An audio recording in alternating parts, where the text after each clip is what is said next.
Coming up, many seniors go on an amazing tour of colleges. We'll show you what took place at each school. Students are now using the new gaming room. If you haven't seen it, you'll be blown away. Plus, a preview of the longest football rivalry in Atlantic County. Those stories and look at the weather this week on Viking News. Broadcasting stories that matter.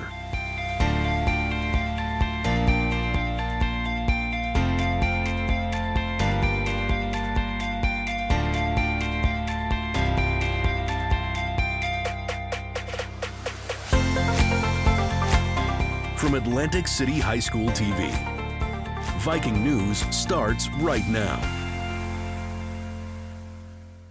Hi everyone, and welcome to this November edition of Viking News. Along with Zanae Lee, I'm Jawan Early. Thanksgiving is on Thursday, and that means two things, turkey and football. AC High happens to be part of the longest rivalry in Atlantic County. On Thursday, the Vikings face Holy Spirit for the 97th time. The Vikings lead an all-time series, but they haven't beaten the Spartans since 2017. The Vikings had another outstanding season. They reached the sectional finals for the second straight year, but unfortunately they lost to Kingsway, which ended their season. The Vikings have another opportunity to end their year on a positive note if they can beat the Spartans. The players are motivated to do just that.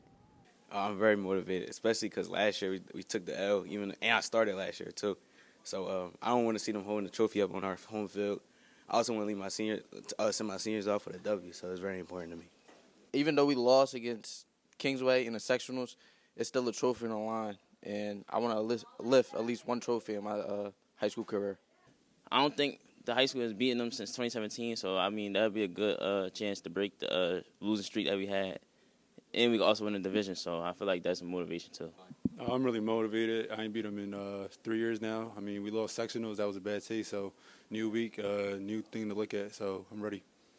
Hopefully, this is the year we finally beat Holy Spirit. That would be a great accomplishment for the seniors and the entire team. Speaking of seniors, many of us are focusing on college and what school to attend. Last week was College and Career Week, where we had workshops and seminars that help guide us to the next step after graduation. The highlight was the College and Career Fair, where students got to meet representatives from different schools and trades. Sumaya Kaiser looks back at this amazing event. The College and Career Fair had something for everyone, especially juniors and seniors who are wondering what to do after they graduate from high school. I think it's a great opportunity for kids of all ages, freshmen, sophomores, juniors, or seniors, to kind of get exposure to these colleges and also the different organizations and clubs they have to offer. I think this fair is very important for the students because they get a chance and an opportunity to see what's out there for them, what they can do after high school, and just plenty of opportunities and just different stuff to do after high school. This fair had so many options for students. For those interested in colleges close to home, there were plenty to choose from. If a student wants to go to trade school, join the military, or go straight into the workforce, there was a lot of choices for them to explore as well. Me personally, I want a white-collar job, but I still, went to the Navy table because I'm interested. I just feel like the benefits are all around, just for anybody and everybody. Rowan University has interested me the most because I would like to go there for biology, and that's just my preference. There's a lot of other interesting schools. For many students, they don't know where to begin with choosing their future path. Hopefully, this College and Career Fair had led them in the right direction. For Viking News, I'm Sumaya Kaiser. The College and Career Fair is a great event. I know it benefited a lot of students. When you're picking a college, it's really important to visit the schools you're considering, but students can't always do that. Luckily, the school provided a tour of the colleges earlier this month. Zaim Hicks joins us now with that story. Zaim? During Teachers Convention, 20 students got to visit 6 different colleges. I was lucky to be one of those seniors chosen to go on this tour. Every college was unique, and many of them made a strong impression on my classmates. Our first stop on the college tour was at Lincoln University, which is about an hour west of Philadelphia.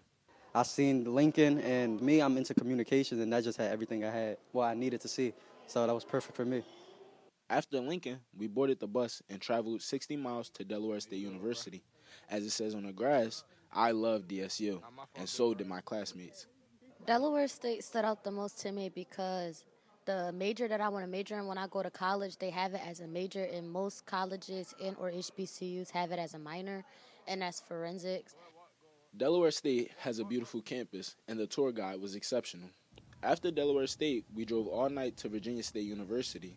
Once we arrived, it was very active. There were so many students and activities in many of the buildings. The school made a great impression on us.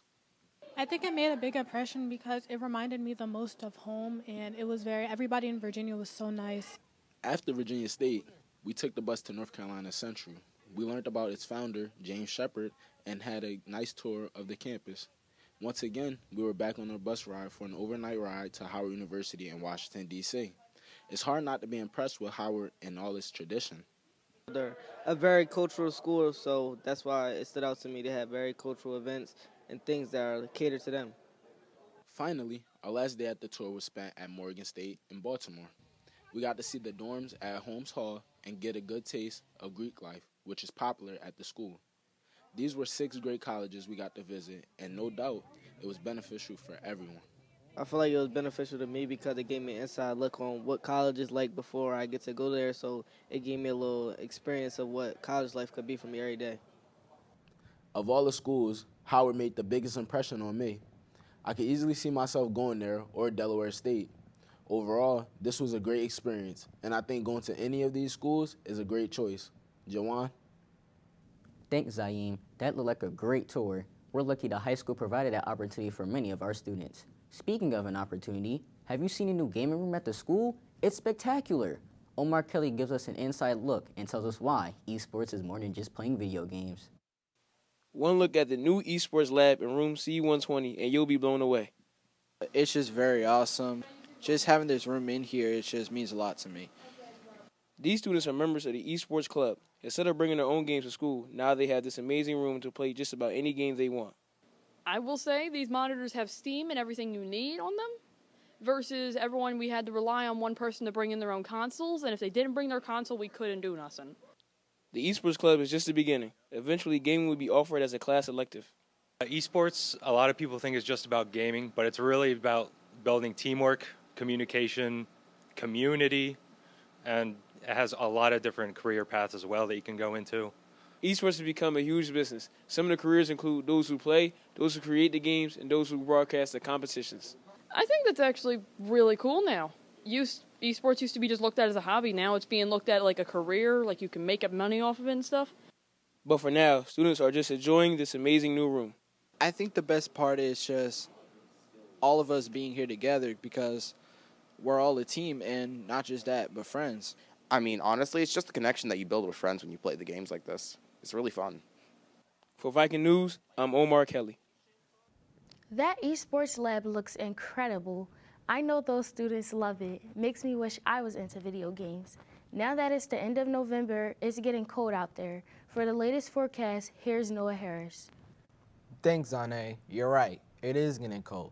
Let's take a look at our current conditions. Right now, it's partly sunny and only 49 degrees. Looking at the radar, we have clear skies, but showers could be coming our way later in the week. Here's the extended forecast. Today, it will be partly sunny with a high of 55 degrees. The rest of the week isn't too bad. On Tuesday, there's a mix of sun and clouds, the high reaching 58. On Wednesday, more clouds come rolling in with a chance of showers. On Thanksgiving Day, we're back to dry weather. It'll be partly sunny with the high only at 53. Then on Friday, there's a chance of showers again. The highs throughout the week are in the 50s with the lows in the 40s. No surprises in the weather. It's normal for this time of year. Joanne? Thanks, Noah. Every time I come to school, I can feel that cold. But there's one good thing about this time of year. It's the holidays. Of course, Thanksgiving is on Thursday, and if there's one tradition we all love, it's the food. Usually, Thanksgiving starts with the turkey, but many times, it's the side dishes that make the holiday. There's stuffing, mashed potatoes, cranberry sauce, different vegetables, and mac and cheese. I know I'm forgetting some other favorites. We asked students what food they like the most at Thanksgiving. My favorite meal during Thanksgiving is sweet potato pie. I look forward to it, especially when my mom makes it. My favorite dish is macaroni and cheese from my Aunt Shelly. I don't know why. I just like having it. I like tamale de raja, which is a Hispanic dish, and it's like basically cheesy with chiles inside, and it's really good. My favorite meal of Thanksgiving is baked mac and yams because like nobody make it like my grandma, and when you just put it together, it just tastes so good. Everyone likes turkey, but like I like a variety of things. I like yams, mashed potatoes, cornbread. I also like turkey. It's a lot of things I like, and it's just like it's Thanksgiving. Who doesn't want to eat? We have a lot of food at my house, but my favorite is yams. My grandma adds marshmallows, maple syrup, and cinnamon. It is so good. For me, it's all about the baked macaroni and cheese. The way my mom makes it with all the seasonings, there's nothing like it. Thanksgiving is always a great holiday. That's going to do it for this edition of Viking News. For Jawan Early, I'm Zane Lee. We hope you have a great day and a happy Thanksgiving. Go Vikings, beat those Spartans.